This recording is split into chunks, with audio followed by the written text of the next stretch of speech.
Hello, this is MH and welcome to another edition of Spectating Master Rank Pokemon in Pokemon Unite. Today we will be looking at Charizard, and this is a series where we commentate on different top rank matches and trying to learn more about how they play the matches, what are the current strategies that the Masters Master Rank people will have, and also trying to distill what lessons that we can learn from their plays or possibly misplays. So as you can see in this particular match today, we have Charizard, which is a very strong physical attacker.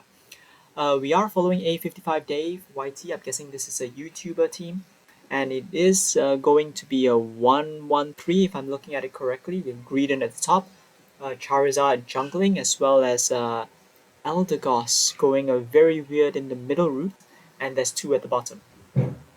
On the orange team, we do have again a 2-1-2 with Zeraora in the jungle, Lucario at the top doing Lucario things with Talonflame, and at the bottom we have Wigglytuff and Greedent. So Charizard. Charizard starts off at Charmander, evolves at level 5 to Charmeleon, and level 9 to Charizard. And as mentioned before, the breakpoints for Charizard really comes around level 9, where its critical hit rate increases at that particular point. So A55 Dave now regrouping with the top lane after farming the jungle and helping to push back the Lucario, Talonflame, and also Zeraora. So the orange team seems to be top loading the top lane. I'm guessing maybe trying to push down Rotom early or take down the lane before regrouping with the bottom team there. So now at 850 the Bees come in, and we can see that Charizard here is playing quite aggressively, and Eldegoss comes in from nowhere, helping to heal the team and allowing the team to take down Zeraora. A very fine play and a very fine example of good teamwork. And as you can see now, TTV Sam, who's playing Eldegoss, is helping to push. And again, another example of good teamwork as they take down the Squavert just now, and now A55 Dave goes back into the jungle, not forgetting about the 1 minute respawn timers of the jungle buffs. We do have a bit of unorthodox play in this particular match. As you can see, the opponent Wigglytuff, sporting the new Hollowware, is trying to counter jungle but gets met with the Charizard and Mime. And interestingly, he is running a roll. So Charizard now farming back the jungle again and looking for how to best push. Points wise, we are relatively even. We do have Zeraora and Lucario for the opponent team pushing at the top, but it's unlikely to take it down before Rotom spawns. So Charizard has a Blaze passive ability where it increases its critical hit rate by 20% while at half HP or less. And in terms of its basic ability, you can see that it is a bit different from the other Pokemon in the way that it channels fire and it deals continual damage 4 times. And it deals increased damage to enemies that are burnt, with basic attacks gaining a bit more range after evolving. So now again, Greedent and Charmeleon chasing down the enemy Talonflame and taking it down. Very, very beautiful. Greedent running about, I'm guessing running covert these days, and Zeraora coming in trying to pressure our jungler Charizard here, but did not manage to push him back too much. Mime coming up to help Greedent and also Charizard, and Talonflame cornering our Charmeleon, and with the orange team's Greedent, Charmeleon goes down finally. But then again, that Greedent is trapped in between the 3 from the purple team. Very odd setup because it is already now 6 minutes and 30 seconds, but nobody seems to be contesting Dreadnought. Everyone seems to be going to the top, focusing on Rotom. I'm wondering what's happening over here. Will they be splitting the objectives? But the orange team seems to be saying, hey, purple team, you can go for it. We will now head towards the bottom with Talonflame and Greedent hitting the charge. In terms of XP wise, purple team is ahead with Charizard here finally evolved, already at level 9, while the jungler for orange team, Zeraora, is trying to defend the top Rotom push. So Charizard now comes here, helps the push. So the main reason they kept it at 1 is to overdunk, and that is a beautiful move again by the purple team. So for Charizard, they normally run Flamethrower, which he gets at level 5. So what happens is that for Flamethrower, you attack with the Blast of Fire, damaging and burning enemies in a line. Charizard gains a small movement speed bonus if they heat, hit and it lasts 4 seconds and reduces enemy attack. So our ASS Dave here, counter jungling, doing his Unite move and attacking the Zeraora, and he manages to take him down.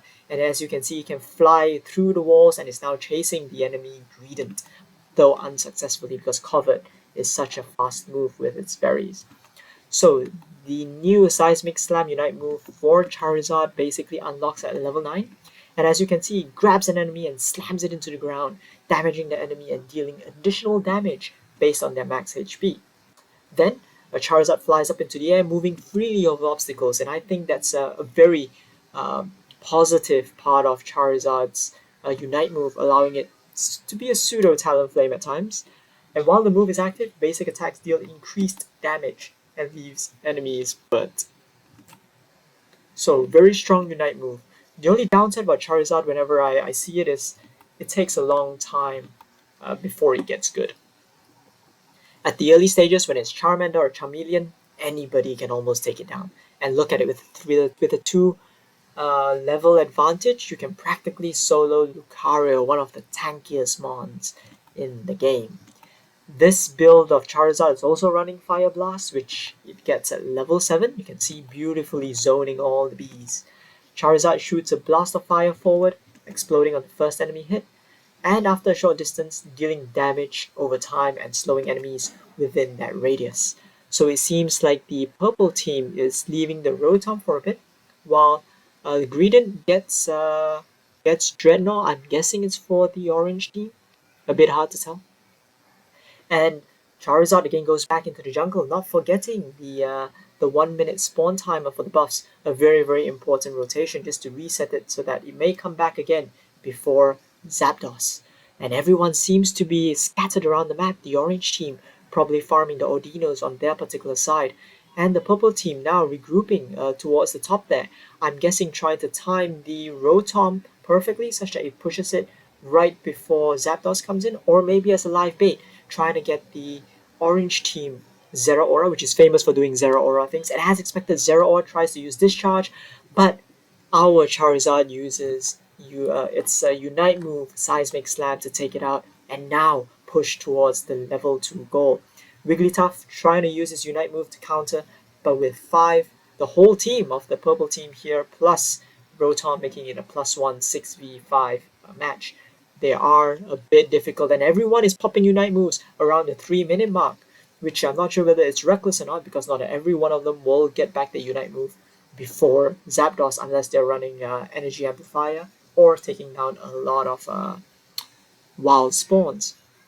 Rotom still pushing towards the top lane for the purple team, and now the purple team seems to be gradually regrouping and going back to their side, seeing that they have a lot of farm that they need to clear to get the valuable XP before Zapdos.